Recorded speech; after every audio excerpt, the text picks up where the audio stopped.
the game, cause see the boxing voice. Welcome back, gang, for the first time and hopefully many more to come. Don't forget to subscribe to the YouTube channel and click on the notifications right here, this little bell, so you can get those emails every time we go. ThaBoxingvoice.com here with Kid Chocolate, Peter Quillin. What's going on, brother? Great to see you. Real fresh, man. Man, look at you. Look at you. You talking about me? Look at you. You know, I gotta, you gotta show respect when respect is due, and I'm giving you numbers. Appreciate it, brother. Appreciate it. Well, you know, I was gonna ask you. I saw you ringside earlier. I did want to ask, what brings you to Chicago? But then I just got done talking with my boy Sean in the locker room. I see he got the Team Kid Chocolate on him. Talk to us about basically your partnership with Sean. What exactly is going on there? My best friend is an advisor. He advises me. He also managed my career. It's a thing that, he took on. He got a very deep love for boxing. So he started a company, youth development for, boxers and people that, need advice or proper guidance in boxing. So, I got a lot of experience and, we share a lot of love. So Gooch made sure that I represent, because I hooked him up because Sean I know for a long time, and we've been trying to help him out as much as we can with his career. Of course. I think he's very talented. He's a kid. He's still trying to make his mark, and he's good for like kids who's from Chicago that get a platform, a proper platform, they'd be able to look, make guys that's trying to get out of Chicago and make a good story for their city. I think God, people like Sean is a perfect story for that. Well, man, it's great to see you in the city. Obviously, you're Midwest. I was born in Chicago, right? Northwest side. Really? Yeah. I know you grew up in Michigan. I grew up all my life in Michigan. I spent half of my life in New York City. Okay, well, I gotta ask, man, what's it mean to being born here but growing up in Michigan? What's it mean to, for somebody like Eddie Hearn and the DAZN platform to bring boxing to the Midwest? We don't really see boxing out here, the city of Chicago is a great city. We got a lot of marketability here that we may be able to bring big, things like this for people to give positive looks for the city, because it needs it. Of course. It needs, like, positive looks. We need a platform for kids that need to be inspired. So for me, I'm always part of doing good in the world. Of course. Now, obviously, we just saw you in the ring back in August. Stellar performance against Leon Love. Basically, what's next for you? Because the middleweight division to me is hot. The middleweight division is hot. Super middleweight just super middleweight as well. I was gonna get to that. You're a previous middleweight champ. Your last fight against Leon Love was at the super middleweight limit. Basically, where are you trying to go from here? The super middleweight, like you said, is hot. We got people like Caleb Plant, and we got James DeGale, people like David Benavidez. We just saw Callum Smith dethrone George Groves.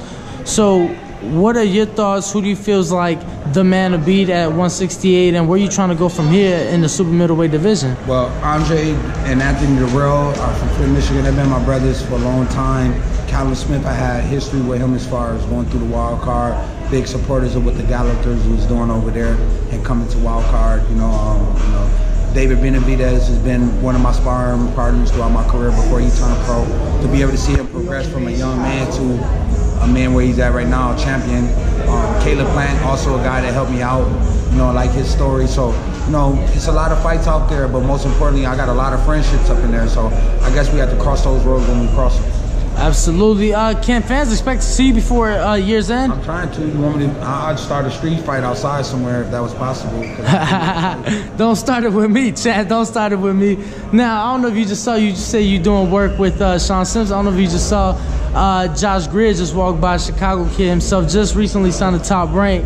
Now, I don't know if you know the history, but Sean and Josh have had some words, to say the less.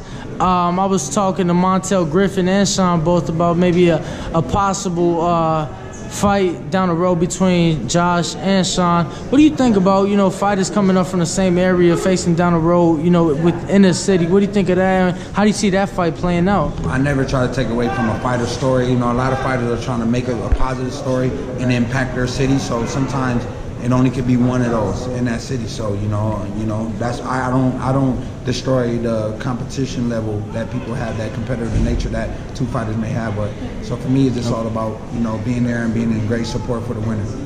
Awesome, man. I gotta get your thoughts. We just saw Canelo Triple G a couple weeks ago. What were your thoughts on that fight? If you caught it, I was there. I mean, I was there. Like as far as spirit wise, like man, I just couldn't believe that it was a great fight. You know, I think Triple G fought the same way that Canelo fought in the first fight. We're moving around and was moving around boxing a little bit, but he didn't do so well as Canelo, in my opinion. But it was a great fight. Fans like to see that fight, and I'd like to see maybe it again. did you think Canelo did pull off the victory? Yes, I did. Okay. Yeah, Kid Chocolate. Now, last but not least, I gotta ask. We got a big heavyweight super fight in America finally coming up between Deontay the Bronze Bomber Wilder and Tyson Fury. What are your thoughts? I'm a big fan. I'm a big fan of Deontay Wilder and Fury, but I'm a big fan of Deontay Wilder. But my friendship don't matter who wins the fight. So it's a great fight. It was one of those superstar fights that I hope to be in attending. How do you see it play out? And I see Wilder got that one punch, and I think that's what makes all the difference. Man, Kid Chocolate, let fans know where to follow you. Hopefully we get to see you before year's end. Follow me at David. David, come here real quick. I love David. I'll be at a cigar lounge sometime, and I love him. I've been knowing him my whole career. There we go. There we go. Of course. Absolutely. And I predict you'll be world champ. World champ. You heard it here. BoxingVoice.com. Brooklyn and Chicago, maybe that's what There we go. Kid Chocolate. Thank you, brother. TV family, yes, YouTube has been cutting funding to their channels as of late, and with net neutrality going through its process, the internet is changing. If you want to keep your favorite channel intact, coming up with tons of content, and plus get hours and hours of extra content, head over to patreon.com/ThaBoxingVoice to become a member of the TBV family and help support the channel. Peace.